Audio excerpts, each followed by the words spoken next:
تو اکسپلور میدیدم ولی فکر نمی‌کردم اینجا باشی. کجا باشم؟ فکر می‌کردم بچه تهرانی. نه اصفهانم. به چالش بدم میتونی انجام بدی؟ چه چالشی باشه؟ اول اینکه باید فالوم داشته باشی. فالوم داری؟ آره 100%. من بهت فرصت میدم 5 ثانیه 5 دور خودت بچرخی بعد ازت سوال میپرسم. اوکیه؟ اوکی. برو اونجا.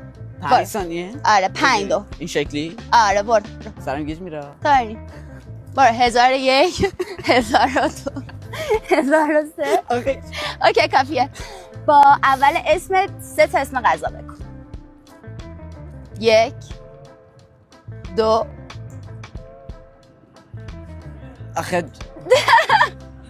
آخه هیچ اسم غذایی نیست. اگه که بهم نشون بدی که فالوم داری باز بهت فرصت میدم که اسم غذا با اول اسمت بگی. بدو. زود باش.